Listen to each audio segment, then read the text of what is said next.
Hi friends, welcome to सरकंड्रॉन LDC classes. सरकंड्रॉन LDC classes में आपका स्वागत है।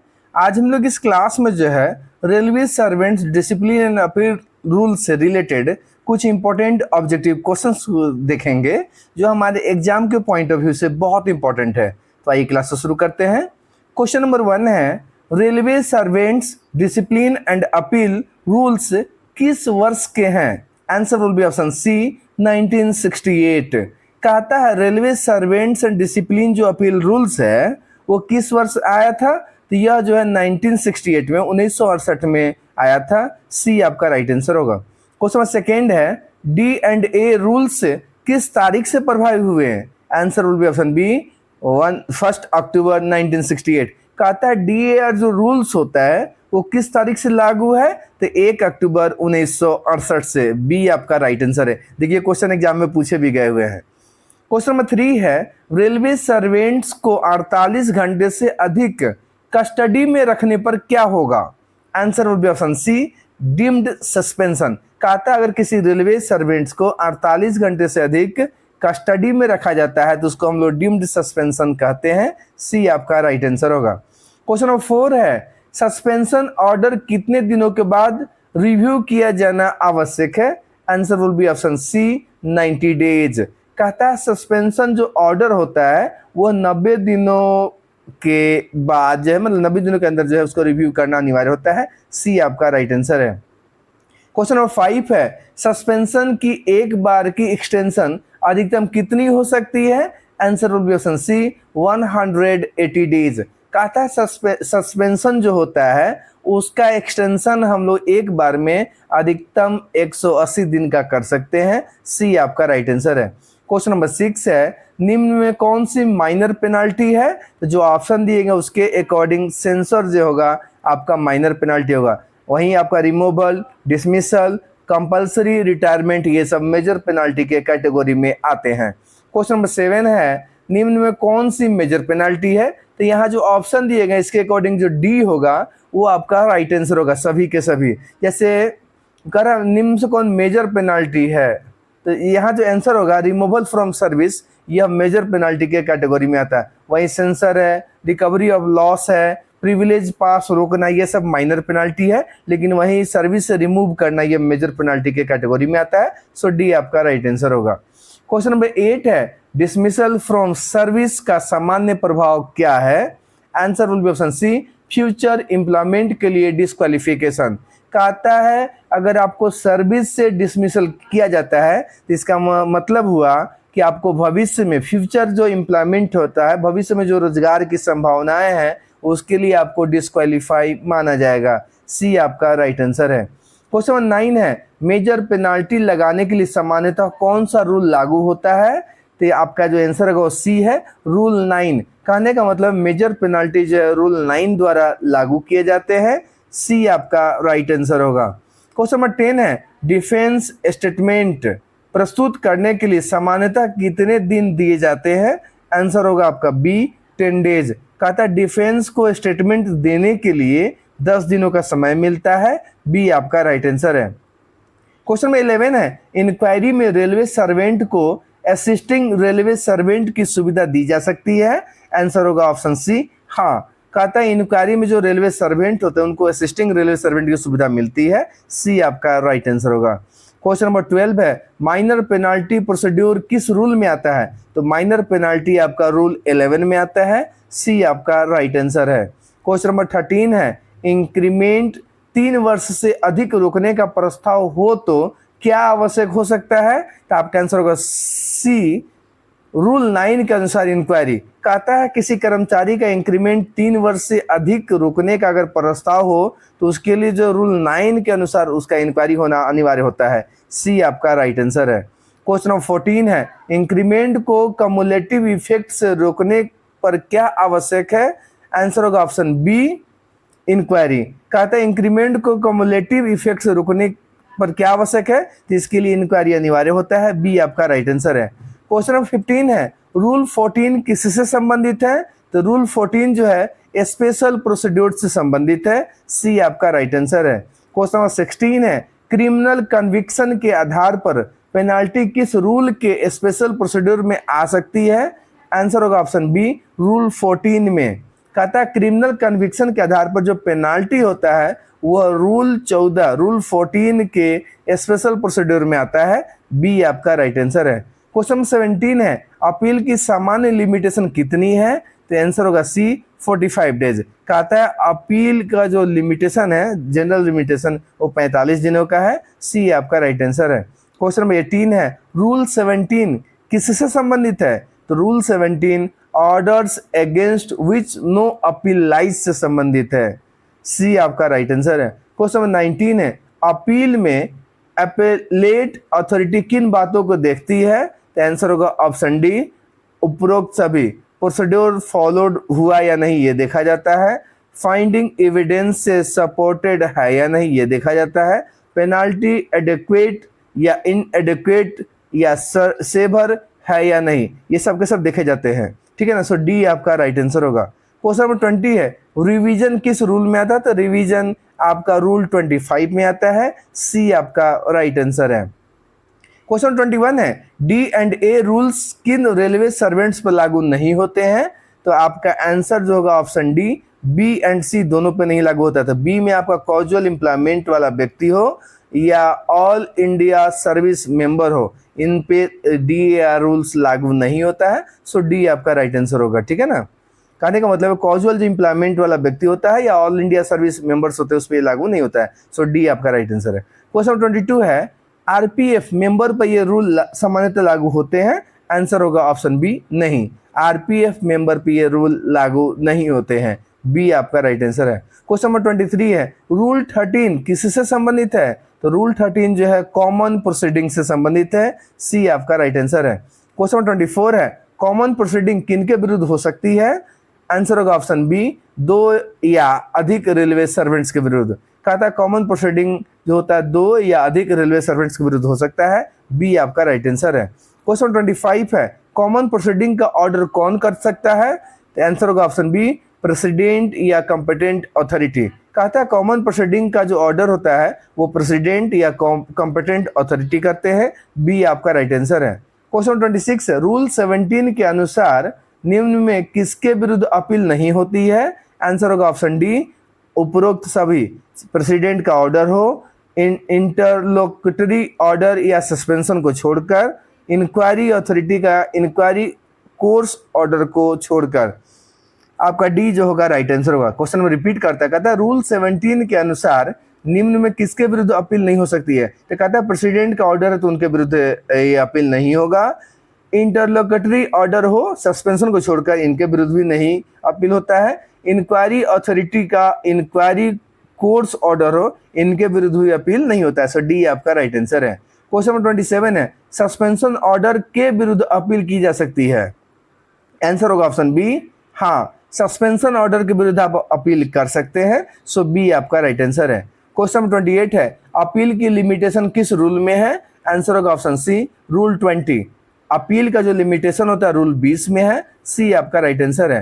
क्वेश्चन 29 है, अपील सामान्यतः किसके नाम से करनी चाहिए? आंसर होगा ऑप्शन सी, अपनी ओन नेम में। कहने का मतलब अपील को जो है ना अपने नाम से करनी चाहिए। सी आपका राइट आंसर है। क्वेश्चन नंबर 30 है, लीगल प्रैक्टिशनर द्वारा काउंटर साइंड अपील का क्या होगा? आंसर होगा ऑप्शन बी, इंटरटेन नहीं की जाएगी। कह रहा है कि लीगल प्रैक्टिशनर द्वारा काउंटर साइंड अगर अपील होगा तो उसका क्या होगा? तो कहता है कि इंटरटेन नहीं की जाएगी। बी आपका राइट आंसर है। क्वेश्चन नंबर 31 है, अपील की कॉपी किसे भेजी जाती है? आंसर होगा ऑप्शन सी, जिस अथॉरिटी ने अपील्ड ऑर्डर बनाया है उनको यह कॉपी दी जाती है। सी आपका राइट आंसर है। क्वेश्चन नंबर 32 है, अपील में डिसरेस्पेक्टफुल या इम्प्रॉपर लैंग्वेज का प्रयोग? आंसर ऑप्शन बी होगा, नहीं होना चाहिए। कहने का मतलब अपील में जो है ना डिसरेस्पेक्टफुल या इम्प्रॉपर लैंग्वेज का प्रयोग नहीं करना चाहिए। बी आपका राइट आंसर होगा। क्वेश्चन नंबर 33 है, अपील अगेंस्ट सस्पेंशन में अपीलेट अथॉरिटी क्या देखती है? आंसर होगा ऑप्शन ए, रूल 5 के अनुसार सस्पेंशन जस्टिफाइड है या नहीं। कहता है अपील अगेंस्ट सस्पेंशन में अपीलेट जो अथॉरिटी होता है वह रूल 5 के अनुसार यह देखता है कि सस्पेंशन जस्टिफाइड है या नहीं। ए आपका राइट आंसर है। क्वेश्चन नंबर 34 है, पेनाल्टी के खिलाफ अपील में अपीलेट अथॉरिटी क्या कर सकती है? आंसर होगा ऑप्शन डी, उपरोक्त सभी। वो कन्फर्म, इनहेंस, रिड्यूस, ये सब के सब कर सकती है। सो डी आपका राइट आंसर है। क्वेश्चन 35 है, अपील में एविडेंस के संबंध में क्या देखा जाता है? आंसर होगा ऑप्शन ए, फाइंडिंग्स एविडेंस से वारंटेड है या नहीं। अपील में एविडेंस के संबंध में क्या देखा जाता है कि फाइंडिंग्स एविडेंस से वारंटेड है या नहीं, ये देखा जाता है। ए आपका राइट आंसर है। क्वेश्चन 36 है, रिवीजन किस रूल में आता है? तो रिवीजन रूल 25 में आता है। सी आपका राइट आंसर है। क्वेश्चन 37 है, रिवीजन अथॉरिटी पेनाल्टी को, आंसर होगा ऑप्शन डी, कंफर्म कर सकती है, रिड्यूस कर सकती है, इनहेंस कर सकती है। ठीक है ना। सो डी आपका राइट आंसर है। क्वेश्चन नंबर 38 है, रिवीजन में पेनाल्टी इनहेंस करने से पहले रेलवे सर्वेंट को क्या देना जरूरी होता है? आंसर होगा option B, reasonable opportunity of representation. कहता है रिवीजन में पेनाल्टी इनहेंस करने से पहले रेलवे सर्वेंट को रीजनेबल अपॉर्चुनिटी ऑफ रिप्रेजेंटेशन देना पड़ता है। बी आपका राइट आंसर है। क्वेश्चन नंबर 39 है, रिवीजन प्रोसीडिंग्स सामान्यतः कब शुरू नहीं की जाएगी? आंसर होगा option C, A and B, appeal limitation खत्म होने से पहले, अपील डिस्पोज होने से पहले, यदि अपील की गई है। क्वेश्चन हम रिपीट करते हैं, रिवीजन प्रोसीडिंग्स सामान्यतः कब शुरू नहीं की जाएगी? तो कहता है कि अपील लिमिटेशन खत्म होने से पहले, और उसका और है अपील डिस्पोज होने से पहले यदि अपील की गई है। ठीक है ना। इन कंडीशन में यह शुरू नहीं किया जाता है। सो सी आपका राइट आंसर होगा, ए एंड बी दोनों। क्वेश्चन नंबर 40 है, रूल 11 में प्रोसीडिंग्स के रिकॉर्ड में क्या शामिल होता है? आंसर होगा ऑप्शन डी, उपरोक्त सभी। Statement of imputations, representation, findings. कहता है रूल 11 में जो प्रोसीडिंग के रिकॉर्ड होते हैं उसमें स्टेटमेंट ऑफ इम्पुटेशंस, रिप्रेजेंटेशंस, फाइंडिंग्स, ये सब के सब रिकॉर्ड किए जाते हैं। डी आपका राइट आंसर है। क्वेश्चन नंबर 41 है, माइनर पेनाल्टी में रेलवे सर्वेंट को क्या दिया जाता है? तो ऑप्शन जो होगा डी राइट आंसर होगा, रिटेन प्रपोजल की इंफॉर्मेशन, इम्पुटेशंस की जानकारी, रिप्रेजेंटेशन का रीजनेबल अपॉर्चुनिटी, ये सभी के सभी दिए जाते हैं। डी आपका राइट आंसर है। क्वेश्चन 42 है, माइनर पेनाल्टी में इंक्वायरी कब हो सकती है? आंसर ऑप्शन सी होगा, जब डिसिप्लिनरी अथॉरिटी नेसेसरी माने। कहता है माइनर पेनाल्टी में भी इंक्वायरी होता है, तो यह निर्भर करता है कि डिसिप्लिनरी जो अथॉरिटी होता है अगर उनको लगता है कि इंक्वायरी होनी चाहिए तो वो करवा सकते हैं। सी आपका राइट आंसर है। क्वेश्चन नंबर 43 है, इंक्रीमेंट विथ होल्डिंग से पेंशन एडवर्सली इफेक्ट होने पर, answer will be option B, inquiry required. कहता है इंक्रीमेंट विद होल्डिंग से अगर पेंशन एडवर्सरी इफेक्ट होता है तो उस कंडीशन में इंक्वायरी अनिवार्य होता है। बी आपका राइट आंसर है। क्वेश्चन 44 है, रूल 14 का पहला स्पेशल सिचुएशन क्या है? आंसर ऑप्शन बी होगा, क्रिमिनल चार्ज में कन्विक्शन। कहता है रूल 14 का जो पहला स्पेशल सिचुएशन है वो क्या है कि क्रिमिनल चार्ज में कन्विक्शन। बी आपका राइट आंसर है। क्वेश्चन नंबर 45 है, स्टेट सिक्योरिटी के इंटरेस्ट में इंक्वायरी न करना किसकी सेटिस्फेक्शन पर हो सकता है? आंसर डी होगा, प्रेसिडेंट। कहता है स्टेट सिक्योरिटी के इंटरेस्ट में इंक्वायरी न करना किसकी सेटिस्फेक्शन पर हो सकता है? तो ये प्रेसिडेंट के सेटिस्फेक्शन पर हो सकता है। डी आपका राइट आंसर है। क्वेश्चन 46 है, डी एंड ए रूल्स में रेलवे सर्वेंट में कौन शामिल हो सकता है? आंसर होगा ऑप्शन बी, सर्विस छोड़ चुका व्यक्ति भी जहां रूल्स में स्पेसिफाइड है। कहता है डी एंड ए रूल्स में रेलवे सर्वेंट में कौन शामिल हो सकता है? इसका आंसर बी होगा, सर्विस छोड़ चुका व्यक्ति भी जहां रूल्स में स्पेसिफाइड है। बी आपका राइट आंसर है। क्वेश्चन नंबर 47 है, अपील लिमिटेशन कितनी है? ऑप्शन बी आपका राइट आंसर होगा, 45 डेज। देखिए अपील का जो लिमिटेशन हो 45 दिनों का है। ठीक है ना। क्वेश्चन 48 है, डिले के बाद अपील कब इंटरटेन की जा सकती है? आंसर ऑप्शन बी होगा, यदि सफिशिएंट कॉजेज हो। कहता डिले के बाद भी अपील का इंटरटेन हो सकता है, इसके लिए अगर लगता है कि सफिशिएंट कॉजेज है तो हो सकता है। बी आपका राइट आंसर है। क्वेश्चन 49 है, रिवीजन अथॉरिटी इंक्वायरी रिकॉर्ड को, आंसर होगा ऑप्शन ए, कॉल फॉर कर सकती है। कहने का मतलब है कि रिवीजन जो अथॉरिटी होते हैं वो इंक्वायरी रिकॉर्ड को कॉल फॉर कर सकती है, ठीक है ना। ये आपका राइट आंसर है। क्वेश्चन नंबर 50 है, रूल 25 के तहत रिवीजन अथॉरिटी केस को फर्दर इंक्वायरी के लिए क्या कर सकती है, रेमिट कर सकती है। रूल 25 के तहत, रूल 25 के द्वारा रिवीजन अथॉरिटी केस को फर्दर इंक्वायरी के लिए रिमिट कर सकती है। ये आपका राइट आंसर होगा। एक बार आइए मोटा मोटी तौर से देख लें तो रूल 5 क्या है, सस्पेंशन है। रूल 6 क्या है, पेनाल्टीज है।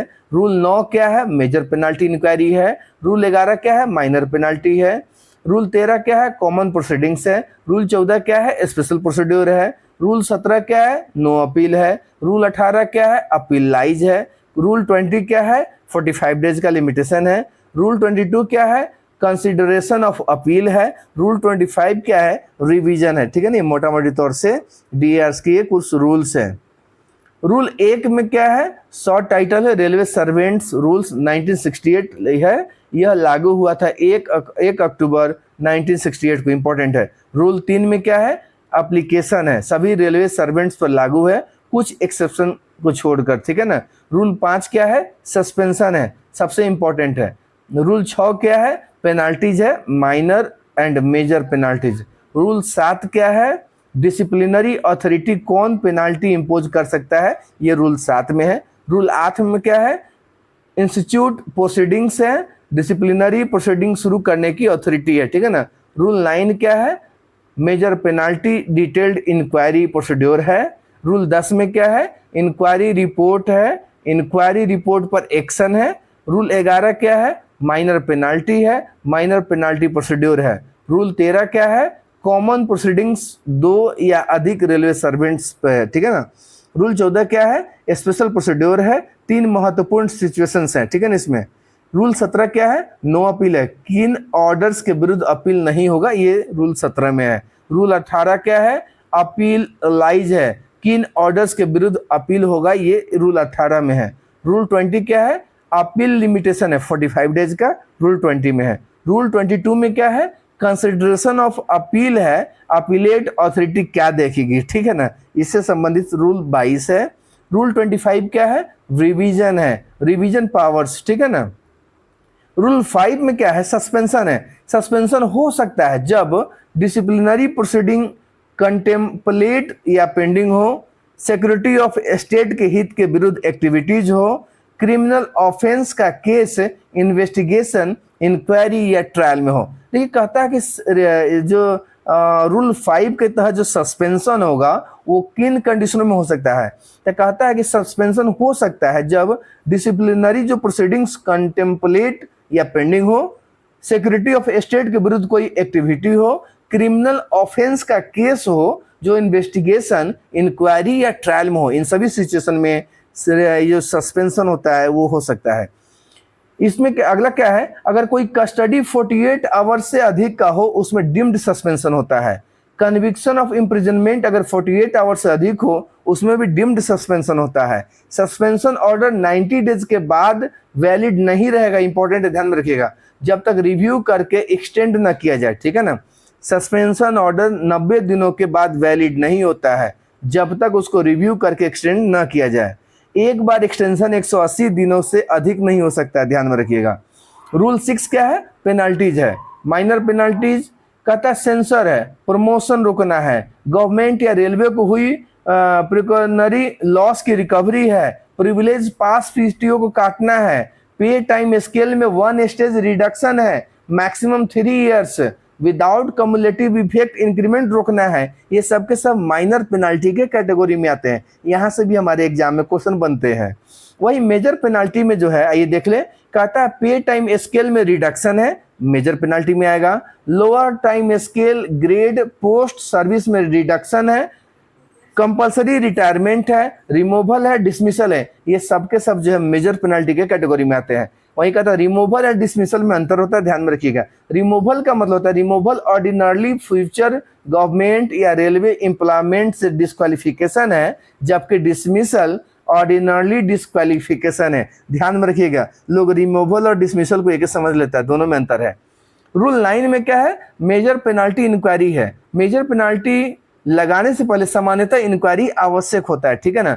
जैसे चार्ज के साथ रिलेवेंट फैक्ट्स देखना, डॉक्यूमेंट्स देखना और विटनेस की लिस्ट है वो देखा जाता है। डिफेंस स्टेटमेंट के लिए 10 दिन 10 डेज या डिसिप्लिनरी अथॉरिटी द्वारा अलाउड फर्दर टाइम दिया जाता है। रेलवे सर्वेंट को इंक्वायरी में उपस्थित होने के लिए सामान्यतः 10 वर्किंग डेज भी मिलता है। इंक्वायरी में रेलवे सर्वेंट को असिस्टिंग रेलवे सर्वेंट की सहायता मिल सकती है। सर्टेन कंडीशंस में recognised railway trade union official भी असिस्ट कर सकता है। ये कुछ इंपॉर्टेंट पॉइंट्स हैं इसके। कहता है इंक्वायरी एक्सपर्ट भी हो सकता है, मतलब इंक्वायरी एक्सपर्ट भी हो सकता है यदि रेलवे सर्वेंट डिफेंस या अपीयरेंस में कंप्लाई नहीं करता हो। रूल 11 वही है, माइनर पेनाल्टी है। कहता माइनर पेनाल्टी में रिटन प्रपोजल या रिप्रेजेंटेशन का रीजनेबल अपॉर्चुनिटी दिया जाता है। बहुत इंपॉर्टेंट है। यदि इंक्रीमेंट विद होल्डिंग से पेंशन एडवर्सरी इफेक्ट हो या इंक्रीमेंट 3 ईयर से अधिक के लिए रोका जाना हो या कम्युलेटिव इफेक्ट हो तो रूल 9 वाली इंक्वायरी करनी होगी, ध्यान में रखिएगा। मतलब मेजर पेनाल्टी में माइनर पेनाल्टी में भी जो है यहाँ पे मेजर पेनाल्टी का रूल इंक्वायरी चलता है, तो उसके कुछ ये कंडीशंस हैं। वही रूल 14 क्या, रूल 14 है स्पेशल प्रोसीड्योर है। इंक्वायरी के सामान्य प्रोसीड्योर के बिना स्पेशल प्रोसीड्योर इन सिचुएशन में कर सकते हैं, जैसे क्रिमिनल कन्विक्शन के कारण पेनाल्टी हो, इसमें स्पेशल प्रोसीड्योर होगा। इंक्वायरी करना रीजनेबल प्रैक्टिसेबल नहीं है और रीजन्स लिखित में रिकॉर्ड हो। प्रेसिडेंट को स्टेट सिक्योरिटी के इंटरेस्ट में इंक्वायरी करना एक्सपेडाइट न लगे, तो ये सब इसके रीजनेबल प्रोसीड्योर, ठीक है ना। अपील्स है।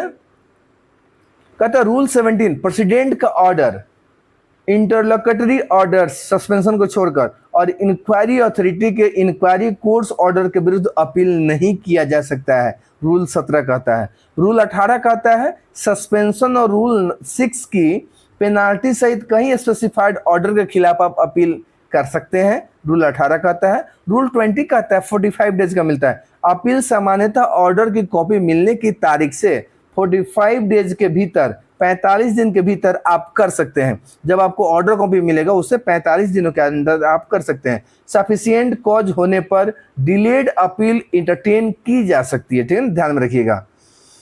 आइए एक बार रिव्यू कर दे। 48 आवर्स है तो डिम्ड सस्पेंशन है। 90 डेज का सस्पेंशन रिव्यू मिलता है। 180 दिन का मैक्सिमम एक्सटेंशन एट ए टाइम मिलता है। 10 डेज है डिफेंस स्टेटमेंट है। 10 वर्किंग डेज जो होता है अपीयरेंस बिफोर इंक्वायरी अथॉरिटी है। 3 डेज होता है witness statement copy where applicable वो होता है। 15 डेज होता है रिप्रेजेंटेशन ऑन इंक्वायरी रिपोर्ट होता है। 45 डेज होता है अपील लिमिटेशन है। 3 इयर्स जो है इंपॉर्टेंट रूल 11 इंक्रीमेंट थ्रेशोल्ड है, ठीक है ना। 51 आइए कुछ देख ली कुछ और ऑब्जेक्टिव को। कहता है 51 में इंक्वायरी में नया एविडेंस कब अलाउ किया जा सकता है, तो कहता है इसका आंसर होगा सी, जब इंक्वायरी अथॉरिटी को जस्टिस के इंटरेस्ट में आवश्यक लगे। कहता है इंक्वायरी में एविडेंस अलाउ किया जा सकता है कब, जब इंक्वायरी अथॉरिटी को लगता है कि जस्टिस के लिए जो है ना यह इंपॉर्टेंट है, तो ऑप्शन सी आपका राइट आंसर होगा। क्वेश्चन 52 है न्यू एविडेंस का उपयोग किस उद्देश्य से नहीं किया जा सकता है, answer will be option C, evidence में गैप भरने के लिए।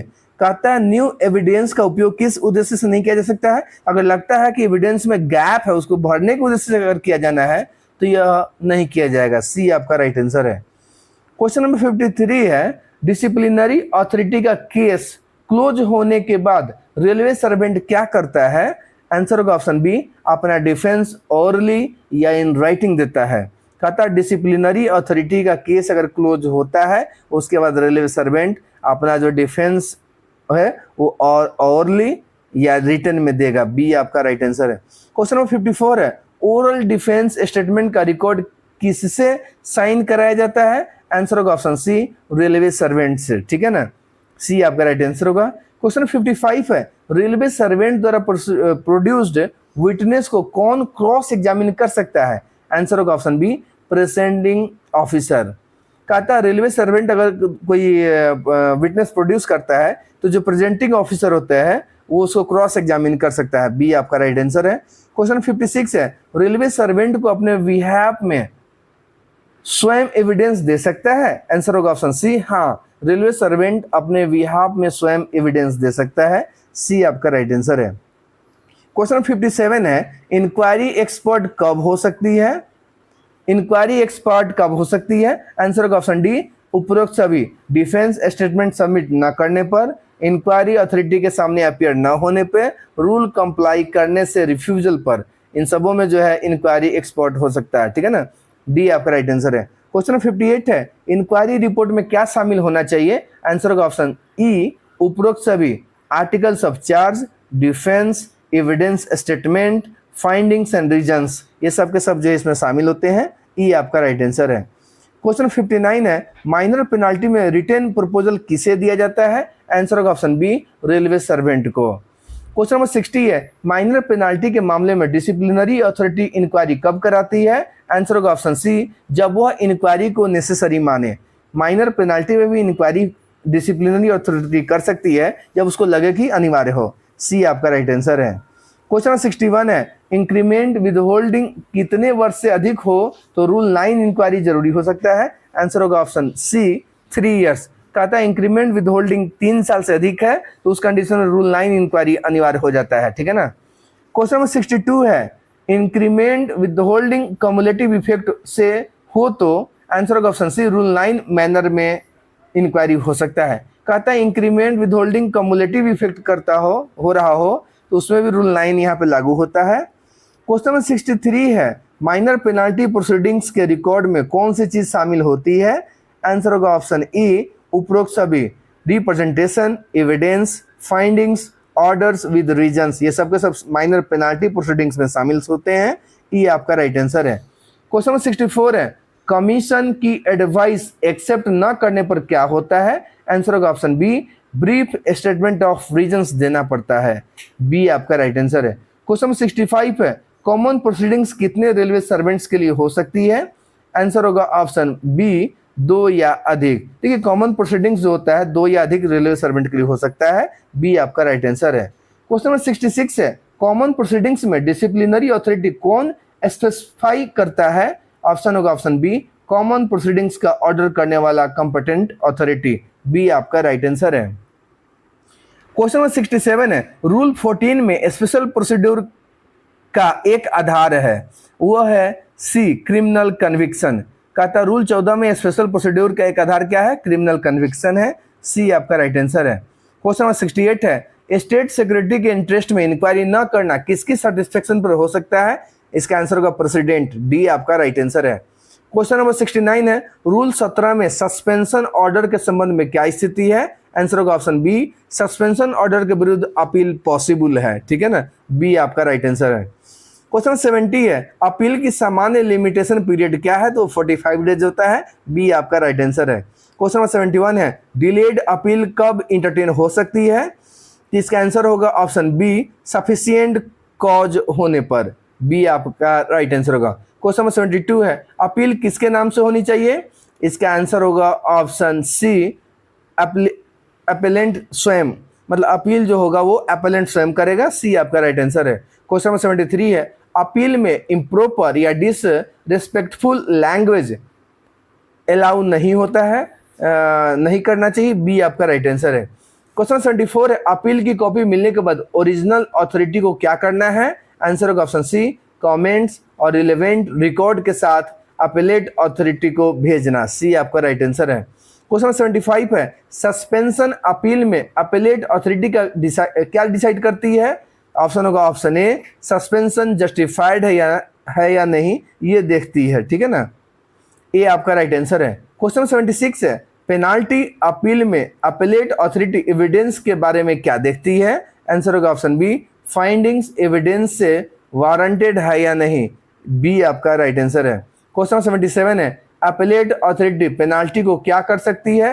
आंसर होगा ऑप्शन ई, उपरोक्त सभी कंफर्म कर सकती है, एनहेंस कर सकती है, रिड्यूस कर सकती है, सेट असाइड कर सकती है। सो ई आपका राइट आंसर है।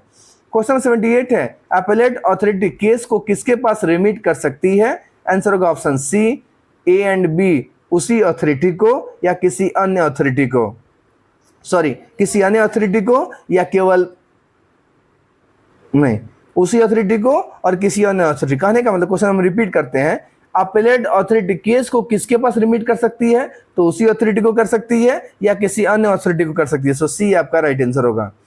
क्वेश्चन 79 है, इनहेंस्ड मेजर पेनाल्टी लगाने से पहले जहां रूल 9 इंक्वायरी नहीं हुई है क्या करना होगा, आंसर होगा ऑप्शन बी, रूल 9 के अनुसार इंक्वायरी होल्ड या डायरेक्ट करनी होगी। बी आपका राइट आंसर है।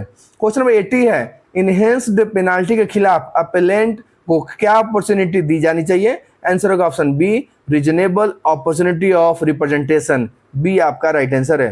क्वेश्चन नंबर 81 है, रूल 23 किससे संबंधित है, आंसर होगा option C, implementation of orders in appeal.